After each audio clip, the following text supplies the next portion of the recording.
Welcome back to another episode of Dinner with Danny, Cooking for Beginners. This is the show for those of you who think you can't cook. I'm here to tell you that you can. I used to eat nothing but shake and bake and instant mashed potatoes from a box, so if I can cook, you can cook. And today, we're going to cook my favorite, my specialty, my world famous Chicken Piccata.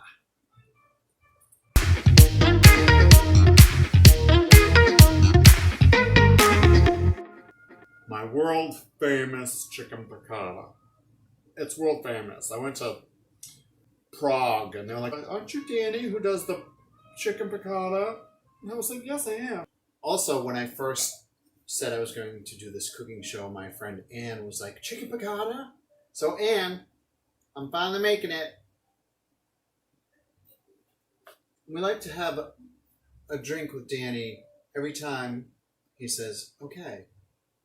Or, all right, because I'm always saying, okay, let's do this. All right, now it's done. The first time I tried to make Chicken Piccata was for my friend Julie, and I didn't know what I was doing. I basically sauteed chicken breasts in lemon juice, and it was so lemony.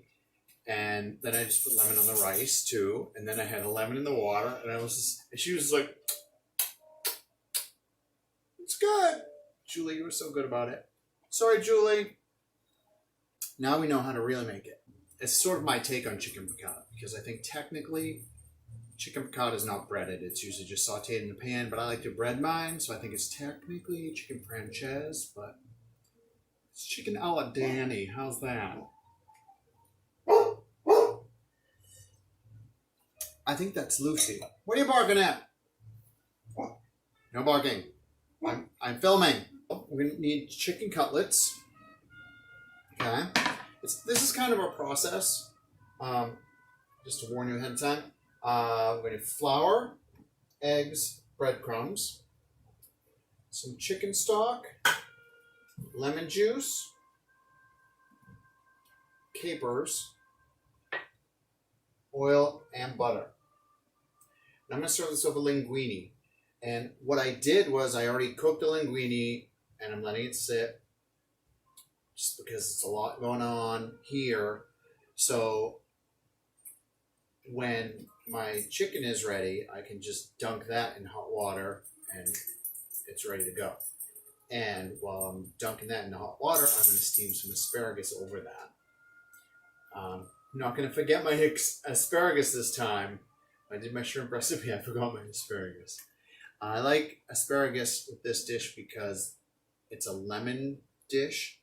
Asparagus pairs well with lemon, so if you get some of the sauce on your vegetable, it's okay. It tastes yummy. I have these takeout containers that I saved. You can use dishes or bowls, or I've seen Rachel Ray do it in sheet pans. But you want one of flour, one with eggs, and one with breadcrumbs. I did this with panko breadcrumbs. You know, you think, oh, extra crispy, but it really doesn't work out as well because they kind of fall off in the end. So I use regular breadcrumbs, Italian style, and we're gonna salt and pepper and a little Italian seasoning in all 3 layers. So I've cracked 2 eggs in there. I have 4 cutlets, so I'll do 3 eggs, and we'll see if that is enough. When I crack an egg, I like to use a nice thin, sharp knife and just give it a good whack. Makes a nice clean line. You don't get any shells. Do it on the edge of a bowl, or with your thumbs, and you get the shells, Barbara. All right, I'm gonna whisk these eggs up a little bit. For this recipe, we're gonna make our chicken cutlets. We're going to cook them in oil and butter. I can't believe it's not butter. And then when the chicken is done, I take it out. I put them on a plate with my tin foil. I have that all ready now, so I don't scramble for that. And then they get sitting there soaking in the grease. And if you have one of these, the screens, this is important today. the grease will spatter everywhere and the stove gets a mess. But buyer beware. If you get one of these at the dollar store, it might catch on fire. We got one because at the dollar store because this one's looking a little old, and it caught on fire. The edges here were like tin foil, and it just like started to catch on fire. So get a good one. So I'm gonna put some oil and butter in the pan. Let that get nice and hot. So when you put your breaded cutlets in there, it just sizzles. You want them nice and golden brown. And the great thing with the way we're doing this is I have 4 cutlets. If I just want to make 2 tonight with chicken piccata, I have 2 more tomorrow night. I have chicken cutlets already breaded. I can make chicken parm or whatever. That's what I know. Okay, so I'm using canola oil. The lighter the oil, the hotter it can get, the less time your chicken needs to sit in the oil. So that's why it's better. It's lighter, and your chicken doesn't get as greasy. I'm also going to add about 1/4 of a stick of butter. Let's put on medium. Melt that butter and then we'll turn it up. So I just got 4 cutlets in this package. If you end up getting a lot more or you want to make a big batch, you want to change the oil in your pan between each set of cutlets. I think since I'm just doing 2 and 2, I should be okay. But I've learned the hard way because the oil and the breadcrumbs get burnt and black and it smokes and then the fire alarm goes off and the dogs freak out. So you change the oil in between each batch. Just dump it into like a old soup can or something so it's not going down the sink. Also, when you're done with the extra flour, don't put it down the sink because then the water will turn it into dough in your pipes and that's a problem. All right, let's bread these cutlets. Like I said, we're going to season each one of these so that your chicken gets flavors in every coating. Just a little salt and pepper. And then some Italian seasoning.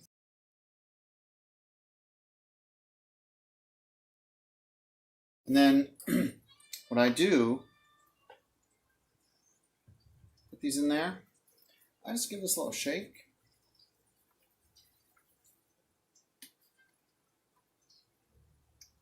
Turn it over, a little shake.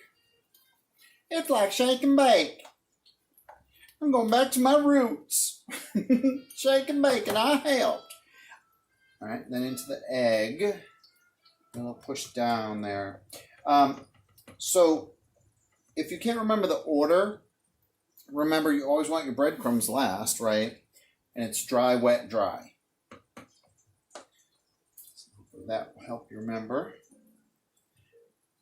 Go. Just shake, make sure it's all coated. Sometimes the egg doesn't stick to the flour, but you gotta push it down sometimes. And then lastly, into our Italian breadcrumbs. Just a little shake.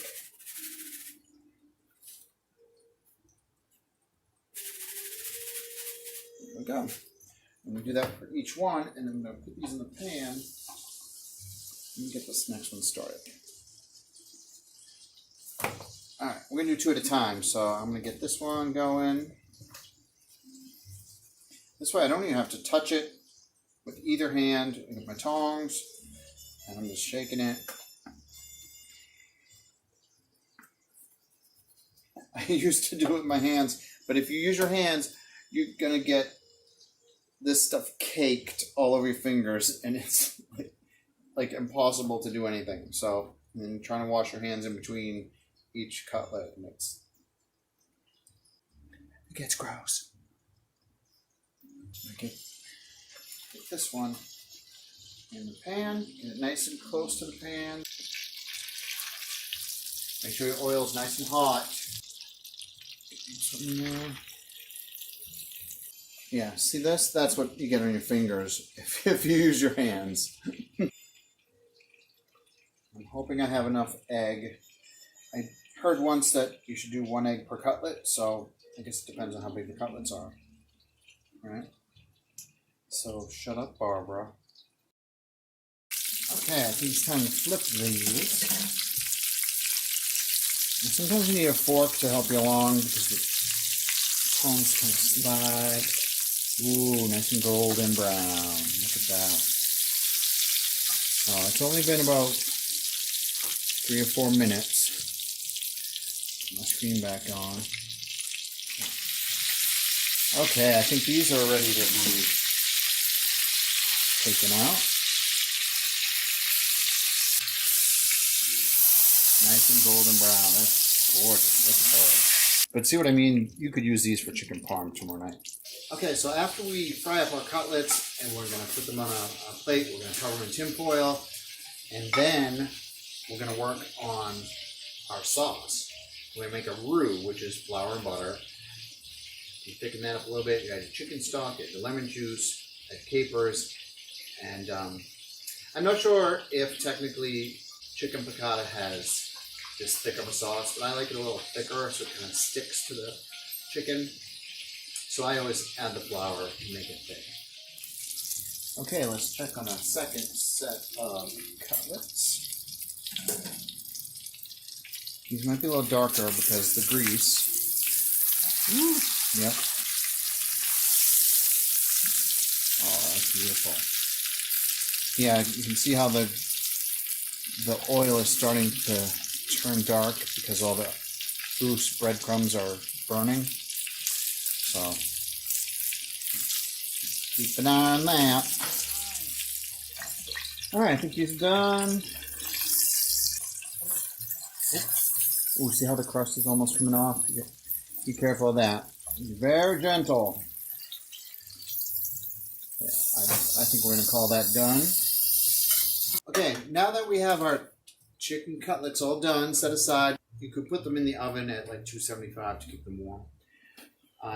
Cover them, works for me. So now we're going to make our sauce. And usually you can use the butter that's in the pan, but if it's turning black or brown like that, you could drain it. Oh yeah, you want to drain this because this is what's left in the pan. So I'm going to clean this out, put some fresh butter in there, and start from there.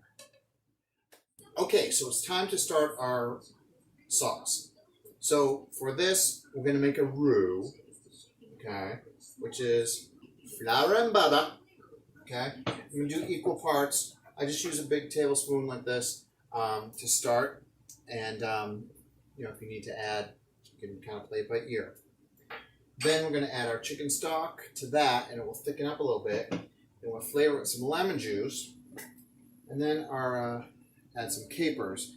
I never used to use these because I was like, capers, yuck. But I thought they were hard, like peppercorns, and then I got Chicken Piccata out somewhere, and I tried one, and I was like, oh, they're soft and they're salty. But you want to strain them. I always rinse them. I take one of these, pour it in here, and just rinse it underwater because it does smell a little vinegary. So we'll throw that in there, and then so we'll have a nice sauce. Then we'll put our chicken back in. Let it sit for 5 minutes. Okay, so I'm going to just do a big hunk of butter, about a quarter of a stick. Or a big tablespoon. Let's call it that. A big tablespoon. And you're going to put it on low. Remember, don't cook everything on high. Don't do it. That's what I used to do when I first started cooking it. I just put everything on high, thinking, oh, it'll cook faster. But then shit burns. So this is going to be on low. And you want to let the butter melt a little bit. And then we're going to put in equal amounts of flour. I'm going to use the same spoon, so I'll wipe this off. I'm going to add a little bit of flour. Try to spread it out a little bit. And then the secret here is use your whisk. All right? And you'll start to see how it comes together and it'll start to thicken up. And it will almost become like a paste. I think I need more flour. You'll be able to smell when the flour is not raw anymore. There we go. Okay. You can see that. That's what you want to start with. That's your roux. Now we're going to add our chicken stock. I have a whole can, so I'll probably add about half of this. A couple swirls around, because you want enough to cover your chicken. So that was about half a can. And then you start to whisk this around. I'm going to turn the heat up a little bit. And this will start to thicken. And it'll be like chicken gravy. This would be how you would make gravy if you were making like Thanksgiving dinner and you want to make gravy, chicken stock. I'm going to put this on high, medium high. You want this to bubble and then it will thicken. We can salt and pepper this.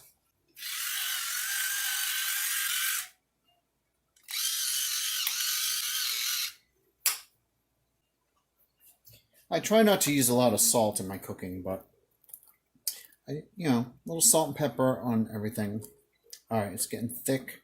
See how thick that's getting now? All right, now we turn it down a little bit. It's the temperature's a tricky thing here. Okay, you want it bubbly, that will get it thick, and then you gotta turn it down a little bit. All right. To about medium. Now we're going to add our lemon juice, and depending on how lemony you like it, do a couple swirls of the pan. Oops. One swirl. Better to start off light and then taste it, and then you can always add more. If it gets too lemony, you're going to have to add more chicken stock, and then if you run out of chicken stock, you're screwed. This doesn't look like I'm going to have enough to coat my chicken. I'm going to add more chicken stock. So I've added the whole can, so I'm going to add a little more lemon juice. I remembered to save my pasta water. That will help thicken it. The starchy water will help the sauce stick to the pasta and the chicken. Alright, let's see if that helps. So I just tasted this and it's real lemony, so I'm going to add a little more pepper to counteract that.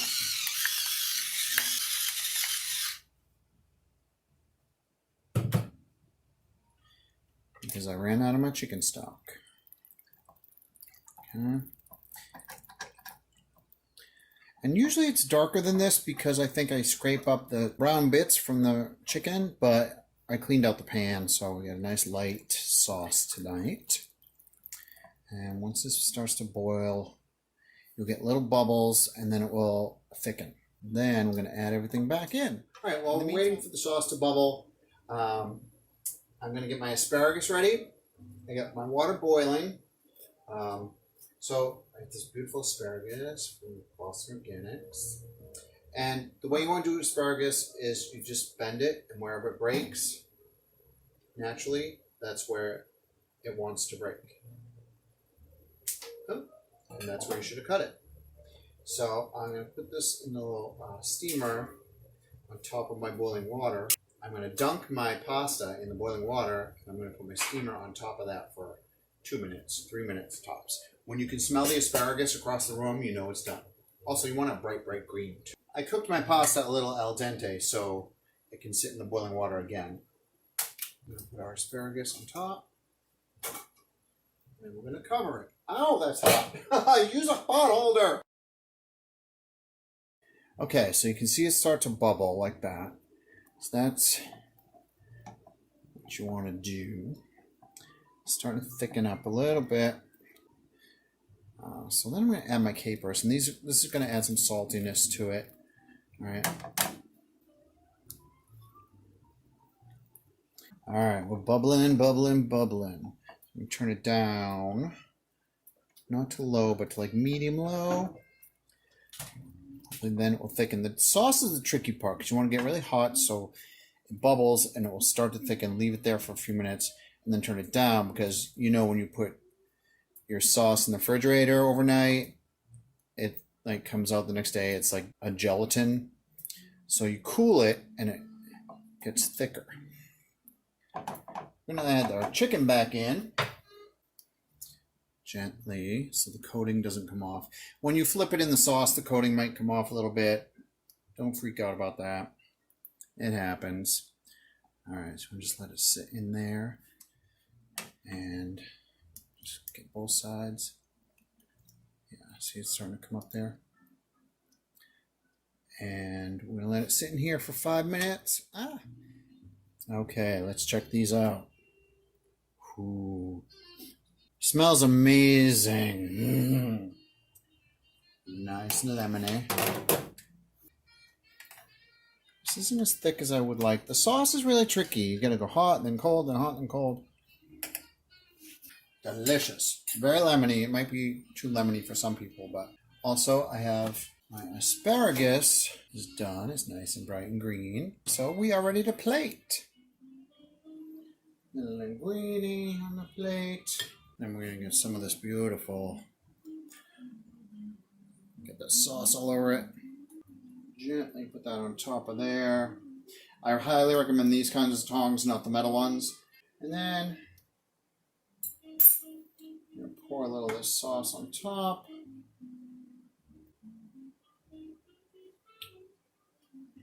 And I didn't forget this time my side of asparagus.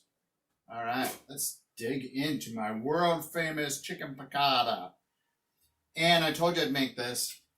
And Julie, this is much better than my lemon chicken I made about 20 years ago. All right, let's see.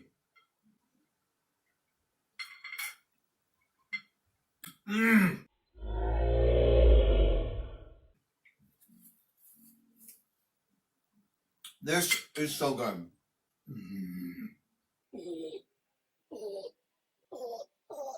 These are really good. A little piece of asparagus. And the lemon sauce. It's a lot of work. So if you want to do it over rice, you can get the rice packet. Or you can boil in a bag. Steam your asparagus while you're doing your pasta. It's a lot of work, but it's so worth it. So good. Enjoy.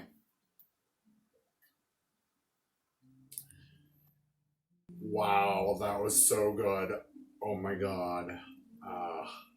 That's why it's my world famous chicken piccata.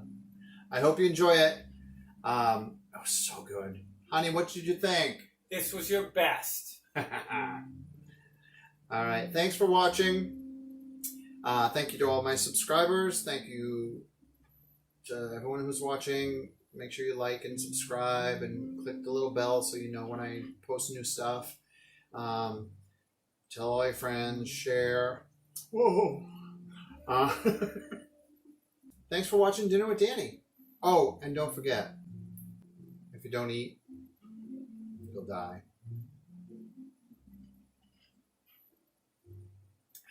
Food for thought.